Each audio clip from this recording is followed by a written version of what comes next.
दोस्तों नमस्कार, स्वागत है आपका आपके चैनल गुरुकुल इंडिया पर। दोस्तों आज मैं आपके लिए लेकर आया हूँ आपके सीटेट जून 2011 में आई हुई आपके बाल विकास शिक्षा शास्त्र के 30 बहुत ही ज़्यादा महत्वपूर्ण प्रश्न जो कि आपके एग्जाम में पूछ लिए जा सकते हैं। तो आप बिल्कुल ध्यानपूर्वक वीडियो के अंत तक जरूर बने रहेंगे। एक एक क्वेश्चन आपके लिए बहुत ही इंपॉर्टेंट होने वाला है।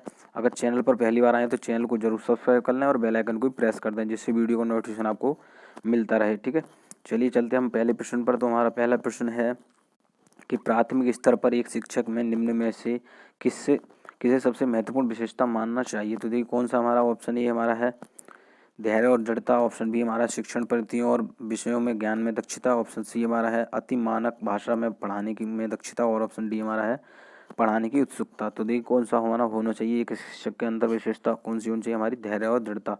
मतलब जब एक शिक्षक जो है बच्चों को एक मैत्रीपूर्ण व्यवहार से पढ़ाएगा, मतलब ठीक है वो उसमें जो किसी प्रकार का भेदभाव नहीं करेगा और अगर उसे क्रोध आता है तो वह बच्चे पर अपनी गुस्सा नहीं निकालेगा, उसे धैर्य और दृढ़ता के साथ अपना शिक्षण कार्य सफल बनाना चाहिए। ठीक है, तो ये चीज़ आप याद रखेंगे। थोड़ी तेज़ी में चलेंगे दोस्तों, 30 प्रश्नों की श्रृंखला है तो बिल्कुल समझते हुए चलेंगे। दूसरा क्वेश्चन है एक शिक्षक अपने लोकतांत्रिक स्वभाव के कारण विद्यार्थियों को पूरी कक्षा में कहीं भी बैठने की अनुमति देता है। कुछ शिक्षार्थी एक साथ बैठते हैं और चर्चा करते हैं या सामूहिक पठन करते हैं, कुछ चुपचाप बैठकर अपने आप पढ़ते हैं। एक अभिभावक को यह पसंद नहीं आता। इस स्थिति से निपटने का निम्न में से कौन सा तरीका सबसे बेहतर हो सकता है। तो देखिए ऑप्शन ए हमारा है अभिभावकों को प्रधानाचार्य से अनुरोध करना चाहिए कि वे उनके बच्चे का अनुभाग बदल दें। ऑप्शन बी हमारा अभिभावकों को शिक्षक पर विश्वास व्यक्त करना चाहिए और शिक्षक के साथ समस्या पर चर्चा करनी चाहिए। ऑप्शन सी हमारा है अभिभावकों को उस विद्यालय से अपने बच्चे को निकाल देना चाहिए। ऑप्शन डी हमारा है अभिभावकों को प्रधानाचार्य से शिक्षक की शिकायत करनी चाहिए। तो देखिए आपका ऑप्शन से ही पता चलता है कि हमारा कौन सा ऑप्शन सही होगा। ऑप्शन बी सही होगा, अभिभावकों को शिक्षक पर विश्वास करना चाहिए।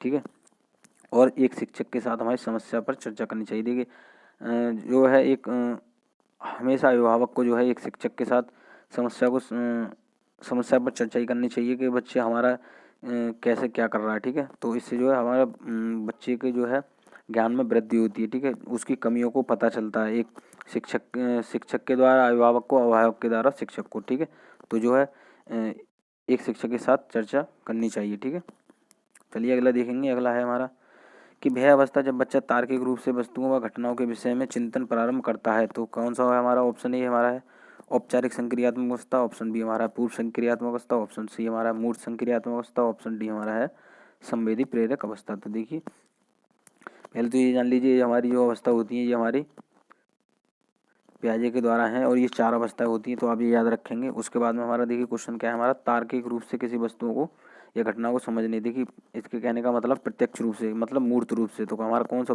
ऑप्शन सी मूर्त संक्रियात्मक अवस्था, मतलब इसके द्वारा जो है बच्चा तार्किक रूप से वस्तुओं या घटनाओं को के विषय में मतलब चिंतन प्रारंभ करता है। ठीक है, उनको जो है प्रत्यक्ष रूप से जानता है, उनके बारे में ठीक प्रकार से समझ पाता है। ठीक है, तो ये चीज़ आप याद रखेंगे। अगला है हमारा देखिए मन का मानचित्रण संबंधित है। तो ऑप्शन ए हमारा है साहित्यिक कार्यों की क्रिया योजना से, ऑप्शन बी हमारा है मन का चित्र बनाने से, ऑप्शन सी हमारा है मन की क्रियाशीलता पर अनुसंधान से, ऑप्शन डी हमारा है बोझ समझ बढ़ाने की तकनीकी से। तो देखिए कौन सा ऑप्शन सही होगा हमारा ऑप्शन सी सही होगा। ठीक है, कौन सा मन की क्रियाशीलता पर अनुसंधान से। ठीक है, तो देखिए मन की क्रियाशीलता यहाँ बात आ रही है। देखिए मन में हमारे कुछ भी है, मतलब मन में हमारे कोई भी हमारी प्रक्रिया चली तो उसके मतलब हमारा मन का मानचित्रण संबंधित, तो मन की क्रियाशीलता पर अनुसंधान से। ठीक है, मन में हमारे कोई भी कार्य मतलब कोई भी क्रिया चल रही है, ठीक है, उससे संबंधित हमारा है। 5वां क्वेश्चन है कि विशेष रूप से प्राथमिक स्तर पर विद्यार्थियों की सीखने संबंधी समस्याओं को संबोधित करने का सबसे बेहतर तरीका है। तो देखिए कौन सा हमारा होना चाहिए।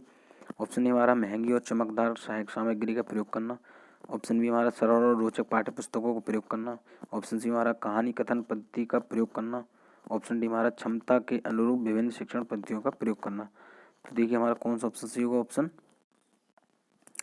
डी सही होगा, क्षमता के अनुरूप विभिन्न शिक्षण पद्धतियों का प्रयोग करना। तो देखिए यहाँ पर हमारी बात हो रही है क्वेश्चन में कि प्राथमिक स्तर की बात हो रही है और विद्यार्थी के सीखने संबंधी समस्याओं की बात हो रही है। ठीक है, तो किस प्रकार होनी चाहिए हमारे क्षमता के अनुरूप, मतलब जो हमारे बच्चे की कैपेसिटी कितनी है, मतलब बच्चे की ग्रहण करने की क्षमता किस प्रकार है, तो उसके अनुरूप हमारी जो है शिक्षण पद्धतियों का प्रयोग होना चाहिए। ठीक है, तो ये चीज़ आपकी क्लियर होगी। अगला है हमारा, देखिए निम्न में से कौन सा शिक्षार्थियों की सृजनात्मकता का पोषण करता है।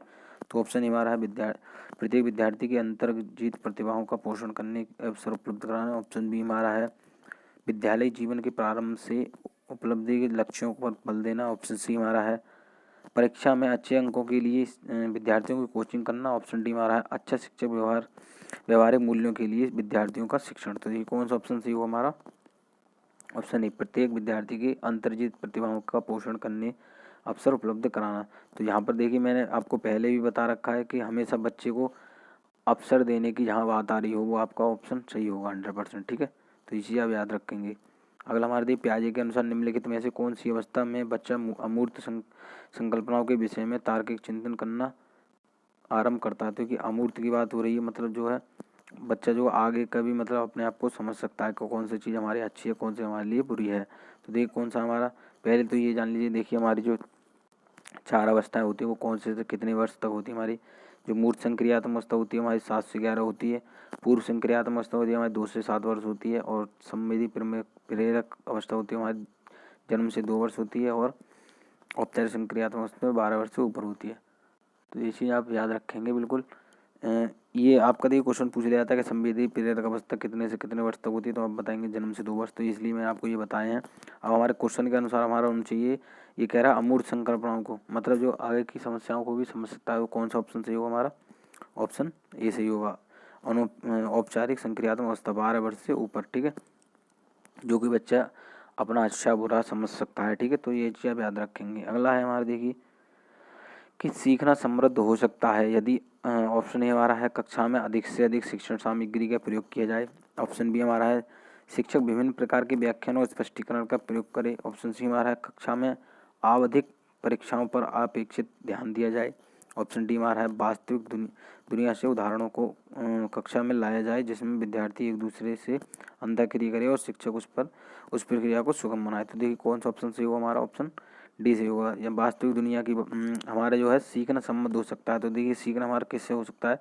जब वह जो हमारा शिक्षक है वो वास्तविक दुनिया के उदाहरण देगा। ठीक है, और जो बच्चे की अंतःक्रिया होगी उसमें जो है प्रक्रिया को सुगम बनाएगा, मतलब उस चीज़ को और वह अच्छे से करवाएगा। ठीक है, उनसे। तो ठीक है, चलिए अगला देखेंगे। अगला है हमारे निम्न में से कौन से कथन को सीखने की प्रक्रिया की विशेषता नहीं मानना चाहिए। तो ऑप्शन ए हमारा सीखना एक व्यापक प्रक्रिया है। ऑप्शन बी हमारा सीखना लक्ष्योन्मुखी होता है। ऑप्शन सी हमारा अधिगमक भी सीखने की प्रक्रिया है। ऑप्शन डी हमारा शैक्षिक संस्थान ही एकमात्र स्थान है जहाँ अधिगम प्राप्त होता है। ठीक है, हमारा नहीं बताना था इसमें कि विशेषता नहीं मानना चाहिए। तो कौन सा ऑप्शन सही हो हमारा? ऑप्शन डी, शैक्षिक संस्थान ही एकमात्र स्थान है जहाँ अधिगम प्राप्त होता है। ऐसी बात नहीं है, समाज के द्वारा भी हमारा जो है बच्चे की सीखने की प्रक्रिया होती है, विद्यालय के द्वारा या आस पड़ोस के भाई बहन के द्वारा हमारी बच्चे की सीखने की प्रक्रिया होती है। ठीक है, तो ये चीज़ हमारी नहीं बतानी थी, तो नहीं हमारा कौन सा ऑप्शन डी था। अगला हमारा देखिए 5वीं कक्षा में दृष्टिबाधित विद्यार्थी, ऑप्शन ए हमारा के माता पिता और हमारे मित्रों द्वारा उसे दैनिक कार्यों को करने में सहायता की जानी चाहिए। ऑप्शन बी हमारा के साथ कक्षा में सामान्य रूप से व्यवहार किया जाना चाहिए और श्रव्य सीढ़ी के माध्यम से सहायता उपलब्ध कराई जानी चाहिए। ऑप्शन सी हमारा है के साथ कक्षा में विशेष व्यवहार किया जाना चाहिए। ऑप्शन डी हमारा है को निचले स्तर के कार्य करने की छूट मिलनी चाहिए। तो देखिए कौन सा ऑप्शन सही होगा हमारा? ऑप्शन बी सही होगा कि कक्षा में सामान्य रूप से व्यवहार किया जाना चाहिए और श्रव्य सीढ़ी के माध्यम से सहायता उपलब्ध करानी चाहिए। देखिए यहाँ पर हमारी दृष्टिबाधित बच्चे की बात हो रही है, तो दृष्टिबाधित बच्चे के लिए देखिए ब्रेल लिपि का भी माध्यम होता है और एक हमारी सीढ़ी के माध्यम से ही बच्चे को सहायता उपलब्ध कराई जाती है। ठीक है, अगला देखेंगे। अगला है हमारे निम्न में से कौन सा बच्चे के सामाजिक मनोवैज्ञानिक आवश्यकताओं के साथ संबद्ध नहीं है। तो कौन सा संबद्ध नहीं है हमारा? ऑप्शन ए हमारा है संवेगात्मक सुरक्षा की आवश्यकता। ऑप्शन बी हमारा है शरीर में अपशिष्ट पदार्थों का नियमित रूप से बाहर निकलना। ऑप्शन सी हमारा है सत्रिध्य की आवश्यकता। ऑप्शन डी हमारा है सामाजिक अनुमोदन अथवा सराहना की आवश्यकता। तो देखिए कौन सा ऑप्शन है? ऑप्शन बी सही होगा हमारा। कौन सा है? देखिए शरीर में अपशिष्ट पदार्थों का नियमित रूप से बाहर निकलना। तो इससे हमारा कोई मतलब नहीं है, ये हमारी कोई आवश्यकता नहीं है। ठीक है, चलिए अगला देखेंगे। अगला है हमारा देखिए वह कौन सा स्थान है जहाँ बच्चे के संज्ञानात्मक विकास को सबसे बेहतर तरीके से प्रभावित किया जा सकता है। ऑप्शन ए हमारा विद्यालय में कक्षा पर्यावरण। ऑप्शन बी हमारा सभागार। ऑप्शन सी हमारा घर। ऑप्शन डी हमारा खेल का मैदान। तो कौन सा ऑप्शन सही होगा हमारा? ऑप्शन ए सही होगा। ठीक, कौन सा? ऑप्शन ए सही होगा, विद्यालय एवं कक्षा पर्यावरण। ठीक है, जहाँ बच्चे की बात हो रही है संज्ञानात्मक विकास की बेहतर तरीके से परिभाषित किया जा सकता है, तो ये विद्यालय में किया जा सकता है और कक्षा पर्यावरण में। ठीक है, तो चलिए अगला देखेंगे। अगला है हमारा, खाली स्थान को एक अभिप्रेरित शिक्षण का संकेतक माना जाता है, तो कौन सा है हमारा? ऑप्शन ए है शिक्षक द्वारा दिया गया उपचारात्मक कार्य, ऑप्शन बी हमारा शिक्षार्थी द्वारा प्रश्न पूछना, ऑप्शन सी हमारा है कक्षा में एकदम खामोशी, ऑप्शन डी हमारा है कक्षा में अधिकतम उपस्थिति। तो देखिए कौन सा ऑप्शन सही होगा हमारा? ऑप्शन बी सही होगा, विद्यार्थियों द्वारा प्रश्न पूछना। देखिए यहाँ पर अप्रेरित शिक्षण संकेतक माना जाता है, इसमें हमारी बात पूछी गई है अप्रेरित शिक्षण की, तो हमारे जब बच्चा एक प्रश्न पूछेगा तो वह उससे अप्रेरित होगा। ठीक है, वह उसके बारे में जानेगा, कोई भी उसके बारे में उसके अंदर जिज्ञासा उठ रही होगी तो वह प्रश्न पूछेगा। ठीक है, तो इससे शिक्षण कार्य सफल बनेगा। अगला देखेंगे। अगला है हमारा कि निम्न में से कौन सा बुद्धिमान बच्चे का लक्षण नहीं है, तो ऑप्शन ए हमारा है कि वह जो प्रभावपूर्ण है वो उचित तरीके से संप्रेषण करने की क्षमता रखता है, ऑप्शन बी हमारा है वह जो अमूर्त रूप से सोचता रहता है, ऑप्शन सी हमारा है वह जो नए परिवेश में स्वयं को समायोजित कर सकता है, ऑप्शन डी हमारा है वह जो लंबे निबंधों को बहुत जल्दी रटने की क्षमता रखता है। तो देखिए कौन सा नहीं है हमारा लक्षण? ऑप्शन डी, वह जो लंबे निबंधों को बहुत जल्दी रटने की क्षमता रखता है, तो ये हमारा बुद्धिमान बच्चे का लक्षण नहीं है। ठीक है, अगला देखेंगे। अगला है हमारा कि बच्चे की दुनिया के बारे में अपनी समझ का सृजन करते हैं, इसका श्रेय खालिस्तान को जाता है, तो ये कौन सा हमारा? Option A Pavlov, option B हमारा कोहलर, ऑप्शन सी हमारा स्किनर, ऑप्शन डी हमारा पियाजे। तो देखिए कौन सा है हमारा ऑप्शन सी? ऑप्शन डी पियाजे। ठीक है, पियाजे ने कहा है बच्चे की दुनिया के बाद जो हमारी सृजन का विकास होता है, हमारा सृजन समझ का सृजन करते हैं, वो कहाँ हमारा? पियाजे के द्वारा। ठीक है, पियाजे ने ये बात कही थी। तो ऐसे क्वेश्चन आपके पूछ लिए जाते हैं। ठीक है, सारे क्वेश्चन आपके देखिए इस प्रकार के ही आते हैं, इसलिए मैं आपके प्रीवियस को आपके 70% जो है हमारा जो पेपर आता है वो प्रीवियस ईयर क्वेश्चन पेपर से ही आता है, तो मैं आपके यहाँ पर कराऊंगा। ठीक है, क्रम बाई क्रम एक भी क्वेश्चन आपका जाने नहीं दूंगा। पूरी तैयारी आपकी इस चैनल पर होगी, तो कुछ नहीं करना आपको, बस चैनल से जुड़ना है हमारे, और निःशुल्क शिक्षा आपकी कराई जाएगी यहाँ पर। कोई भी आपके लिए कोई भी आपका नोट्स या किसी का आपका पैसा नहीं लिया जाएगा। ठीक है, तो बिल्कुल आप जुड़े रहें हमारे चैनल से। अगला हमारा देखिए क्या है, कृतिका अक्सर घर में ज़्यादा बात नहीं करती, लेकिन विद्यालय में वह काफ़ी बात करती है, यह दर्शाता है। तो ऑप्शन ये हमारा है शिक्षकों की मांग होती है कि बच्चे विद्यालय में खूब बात करें, ऑप्शन बी हमारा कृतिका को अपना घर बिल्कुल पसंद नहीं है, ऑप्शन सी हमारा उसके विचारों को विद्यालय में मान्यता मिलती है, ऑप्शन डी हमारा है विद्यालय हर समय बच्चों को खूब बात करने का अवसर देता है। तो यहाँ पर हमारी बात हो रही है कि घर में ज़्यादा बात नहीं करती, लेकिन विद्यालय में वह काफ़ी बात करती है, तो उसे क्या है? उसके विचारों को विद्यालय में मान्यता मिलती है। ठीक है, ये चीज़ आप याद रखेंगे। अगला है हमारा कि एक शिक्षक को अपने विद्यार्थियों की क्षमताओं को समझने का प्रयास करना चाहिए, निम्नलिखित में से कौन सा क्षेत्र उस उद्देश्य के साथ संबंध है?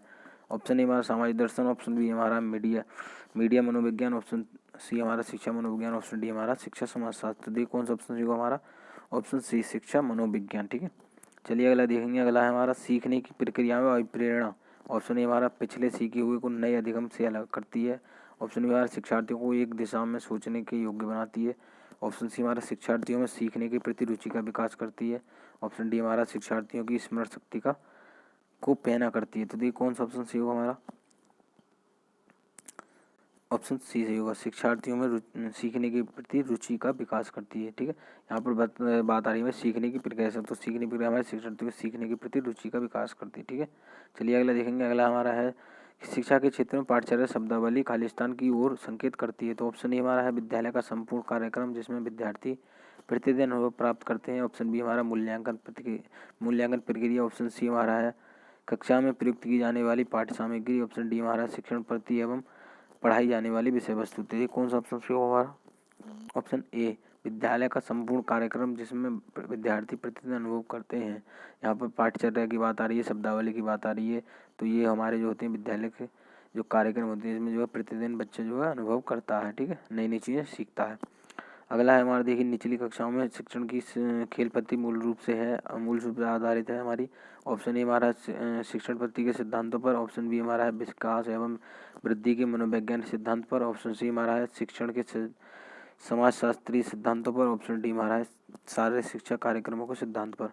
आप ये समझ रहे होंगे कि इतनी जल्दी पढ़ रहे हैं सर, तो ऐसा है, क्वेश्चन ज़्यादा है और सारी चीज़ क्लियर करते हुए चलेंगे, टेंशन बिल्कुल ना लें आप। चलिए देखिए क्वेश्चन हमारा आंसर कौन सा सही होगा, हमारा ऑप्शन बी सही होगा। विकास एवं वृद्धि के मनोवैज्ञानिक सिद्धांतों पर, ठीक है। जो हमारे शिक्षण की खेल एवं पद्धति है वो किस पर आधारित है, हमारे विकास एवं वृद्धि के मनोवैज्ञानिक सिद्धांत पर है, ठीक है।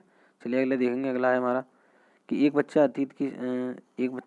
अतीत की समान परिस्थितियों में की गई अनुक्रियाओं के आधार पर नई स्थिति की अनुक्रिया करता है, तो यह किससे संबंधित है। तो ऑप्शन ए हमारा सीखने का प्रभाव नियम, ऑप्शन बी हमारा सीखने की प्रक्रिया का अभिवृद्धि नियम, ऑप्शन सी हमारा सीखने का तत्परता नियम, ऑप्शन डी हमारा सीखने का सादृश्यता नियम। तो देखिए क्या है हमारा, कह रहा है एक बच्चा अतीत की समान परिस्थिति में की गई अनुक्रियाओं के आधार पर नई स्थिति, मतलब जो है पुरानी स्थिति के द्वारा नई स्थिति करना, ठीक है। पुरानी चीज़ों के द्वारा नई चीज़ें, मतलब पुराने ज्ञान के द्वारा नए ज्ञान को अर्जन करना, तो क्या है हमारा सीखने के सादृश्यता का नियम है, ठीक है।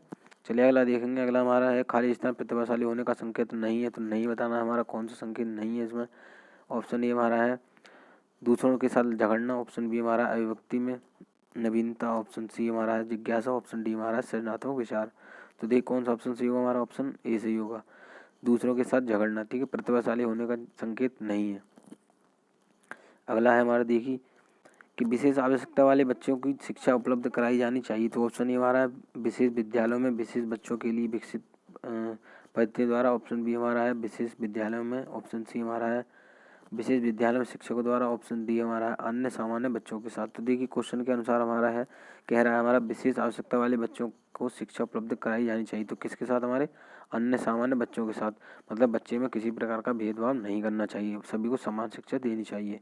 अगला हमारा देखिए क्वेश्चन है कि आकलन को उपयोगी और रोचक प्रक्रिया बनाने के लिए खाली स्थान के प्रति सचेत होना चाहिए, तो ऑप्शन ए हमारा है विद्यार्थियों को बुद्धिमान या औसत शिक्षार्थी की उपाधि देना, ऑप्शन बी हमारा है शैक्षिक और सह शैक्षिक क्षेत्रों में विद्यार्थी की सीखने के बारे में जानकारी प्राप्त करने के लिए विविध तरीकों को प्रयोग करना, ऑप्शन सी हमारा प्रतिपुष्टि फीडबैक देने के लिए तकनीकी भाषा का प्रयोग करना, ऑप्शन डी हमारा अलग अलग विद्यार्थियों में तुलना करना।